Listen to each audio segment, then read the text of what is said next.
जय हिंद दोस्तों, अगर आप भी कर रहे हैं एचवी पुलिस कांस्टेबल भर्ती की तैयारी तो ये वीडियो आपके लिए बनाई गई है। आज की वीडियो में हिमाचल प्रदेश पुलिस भर्ती के 2015 का क्वेश्चन पेपर सॉल्व किया गया है। उसमें इंग्लिश प्लस हिंदी के क्वेश्चन कवर किए गए हैं। और अगर पहली बार चैनल पर विजिट कर रहे हैं तो चैनल को सब्सक्राइब जरूर करें, क्योंकि इसी तरह के वीडियोस आपको आगे मिलती ही रहेंगी। और घंटी के बटन को ऑल पर सेट करना ना भूलें। इसी के साथ वीडियो को लाइक जरूर करें अगर आपको इस वीडियो से कुछ नॉलेज मिलती है, और वीडियो को अंत तक जरूर देखें, आधी अधूरी जोड़ कर ना जाएं। तो दोस्तों ये है एचपी पुलिस कांस्टेबल भर्ती का 2015 का क्वेश्चन पेपर।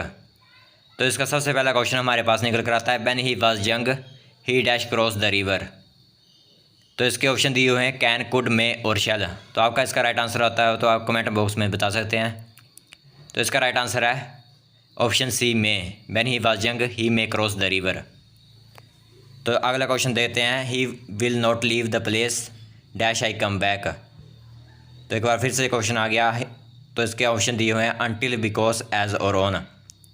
तो इसका राइट आंसर है option A, until. He will not leave the place until I come back. दोस्तों आप वीडियो को अंत तक जरूर देखें, शायद आपको भी इस वीडियो से कुछ मदद मिल सके। तो नेक्स्ट दिए हुए हैं, rewrite the following sentences to make their meaning clear.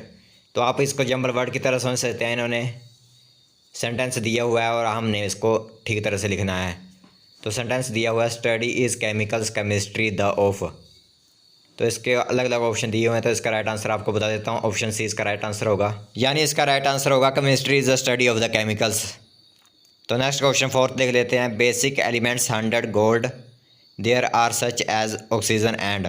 तो ये भी एक जंबल वर्ड दिया हुआ है। तो इसका राइट आंसर आपको बता देते हैं। तो दोस्तों इसका राइट आंसर होगा ऑप्शन डी, नन। क्योंकि ये कोई सेंटेंस नहीं बनेगा, आपको कन्फ्यूज़ करने के लिए ऐसे सेंटेंस डाले होते हैं। तो आपने ध्यान में जरूर रखना है, इसका आंसर नन है।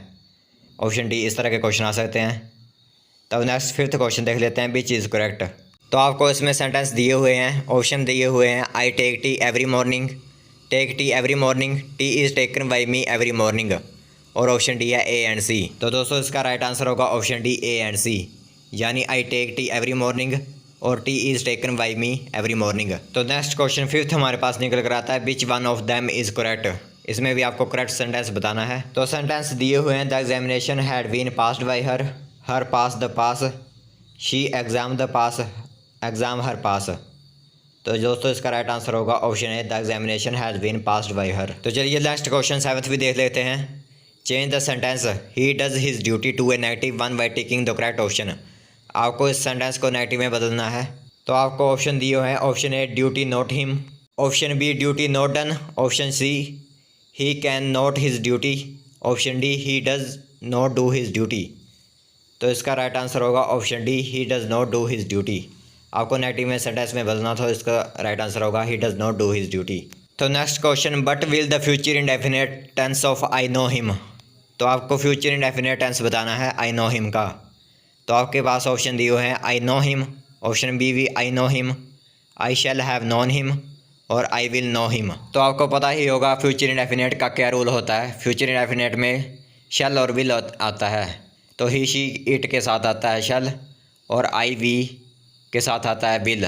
तो इसी रूल के देखने से हमें पता चलता है कि इसका राइट आंसर होगा option D, I will know him. तो चलिए नेक्स्ट क्वेश्चन नाइन्थ देख लेते हैं, how dare you dash my coward. तो आपको इसमें सही सेंटेंस यानी सही ऑप्शन भरकर एक सेंटेंस बनाना है। तो इसके ऑप्शन दिए हुए हैं, टू ओपन, ओपन, ओपनिंग और ओपनड। तो इसका राइट आंसर होगा ऑप्शन ए, टू ओपन। यानी इसका राइट आंसर बनेगा, how dare you to open my coward. तो नेक्स्ट क्वेश्चन 10th भी देख लेते हैं, combine the two sentences using of he failed he did not lose heart. तो दो सेंटेंस आपको कंबाइनिंग करने हैं, तो एक सेंटेंस बनाना है। तो ऑप्शन आपको दिए हुए हैं, ऑप्शन ए आपके पास निकल कर आता है, he did not lose heart in spite of he failed. Next option है, in spite of having failed he did not lose heart. Next C option है, he failed in spite of he losing heart.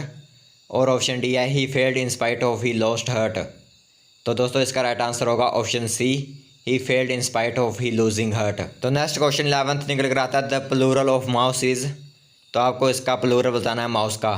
तो इसका right answer आप सभी को पता है, option सी होगा, माइस। तो नेक्स्ट क्वेश्चन 12th दे लेते हैं, the feminine of gentleman is. तो दोस्तों ये भी बहुत ही आसान क्वेश्चन पूछा गया है। तो इसका बिना ऑप्शन बताए हुए इसका राइट आंसर होगा ऑप्शन सी, लेडी। तो नेक्स्ट 13 क्वेश्चन निकल कर आता है, she dash me to walk straight. तो ऑप्शन आपको दिए हुए हैं, option A tell, option B speak, option C told और ऑप्शन डी टेल्ड।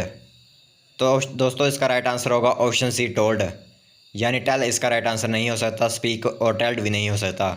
इसका राइट आंसर होगा टोल्ड, क्योंकि सेंटेंस कुछ बनना चाहिए। तो हमारा सेंटेंस अच्छी तरह से बन रहा है, she told me to walk straight. तो इंग्लिश के हमारे पास 2 ही क्वेश्चन रह गए हैं और उसके बाद हिंदी चलेगी। तो 14 क्वेश्चन निकल कर आता है, to hang one's boat means. तो दोस्तों ये एक लोकोक्ति है, यानी मुहावरा है। तो इसके ऑप्शन दिए हुए हैं, to clean one's shoes, to hang them, to dry, to retire from work और टू चेंज वंस शूज़। तो दोस्तों इसका राइट आंसर होगा C, to retire from work. तो ये एक मुहावरा, तो आपको इसे देख सकते हैं। तो नेक्स्ट क्वेश्चन 15 निकल कर आता है, द सिनोमिनल फॉर काइंड इज़। तो आपको सिनोमिनल बताना है, यानी आपको इसका पर्यायवाची शब्द बताना है। हिंदी में इसको बताते हैं पर्यायवाची शब्द। तो काइंड का क्या हो सकता है, तो इसके ऑप्शन दिए हुए हैं, बेनवोलेंट, लविंग, अफेक्शनेट और पेशेंट। तो दोस्तों इसका राइट आंसर होगा ऑप्शन ए, बेनवोलेंट। तो 2016 के क्वेश्चन पेपर में हमने इंग्लिश को कवर कर लिया। अब हिंदी के क्वेश्चन देखते हैं। तो हिंदी का फर्स्ट क्वेश्चन हमारे पास, यानी 16 क्वेश्चन हमारे पास निकल कर आता है, तुम्हें किसने डांटा, वाक्य में रेखांकित सर्वनाम है। तो आपने इसमें सर्वनाम ढूंढना है। तो आपके पास ऑप्शन दिए हुए हैं, प्रश्नवाचक सर्वनाम है इसमें, या निजवाचक सर्वनाम, या संबंधवाचक सर्वनाम, और ऑप्शन डी निजवाचक सर्वनाम। तो इसका राइट आंसर होगा ऑप्शन बी, निजवाचक सर्वनाम। तो चलिए देखते हैं 17 क्वेश्चन, मेरी कमीज में 2.5 मीटर कपड़ा लगता है, वाक्य में विशेषण है। तो आपको इसमें विशेषण बताना है। तो ऑप्शन दिए हुए हैं, मेरी, 2.5 मीटर, कपड़ा और लगता है। तो इसका राइट आंसर होगा ऑप्शन बी, 2.5 मीटर। तो दोस्तों आज की वीडियो में हम 20 क्वेश्चन ही कवर करेंगे, नेक्स्ट वीडियो जल्दी आपको प्रोवाइड करवाई जाएगी। तो 18 क्वेश्चन हमारे पास निकल कर आता है, बालकों ने अखबार पढ़ा और डैश ने पत्रिका, रेखांकित रूप से विपरीत लिंग वाले शब्द से वाक्य पूरा कीजिए। तो आपको ये इसका बहुत ही आसान आंसर है। ऑप्शन दिए हुए हैं, बालिकाओं, अध्यापिका, विदुषी और नर्तकी। तो ये तो सभी को पता है, इसका राइट आंसर होगा ऑप्शन ए, बालिकाओं। तो नेक्स्ट 19 क्वेश्चन देख लेते हैं, कृष्ण ने कंस को मारा, वाक्य में रेखांकित अंश का कारक है। तो दोस्तों आपको इसमें कारक बताना है। तो ऑप्शन दिए हुए हैं, कर्म, कर्ता, कर्ण और संप्रदान। तो इसका राइट आंसर होगा ऑप्शन ए, कर्म। तो अगर आपने कारक पढ़े होंगे तो आपको पता होगा। तो दोस्तों इस वीडियो का सबसे लास्ट क्वेश्चन देख लेते हैं, 20 क्वेश्चन, देश की सरहदों पर डटे सुरक्षाकर्मी कफन सिर पर बांध कर लड़ते हैं, वाक्य में रेखांकित अंश का अर्थ है। तो आपको पास ऑप्शन दिए हुए हैं, मरने को तैयार रहना, कठिनाइयों का सामना करना, डटकर मुकाबला करना और ऑप्शन डी, इनमें से कोई नहीं। तो दोस्तों इसका राइट आंसर होगा ऑप्शन ए, मरने को तैयार रहना। तो दोस्तों आज की वीडियो में बस इतना ही। आने वाली वीडियो में आपको मैथ और साइंस के क्वेश्चन करवाए जाएंगे, उसकी वीडियो जल्दी प्रोवाइड करवाई जाएगी। आप चैनल को सब्सक्राइब और घंटी के बटन को ऑल पर जरूर सेट करें और जितना हो सके उतना पढ़ते रहें। तो मिलते हैं अगली वीडियो में, तब तक के लिए जय हिंद, जय भारत।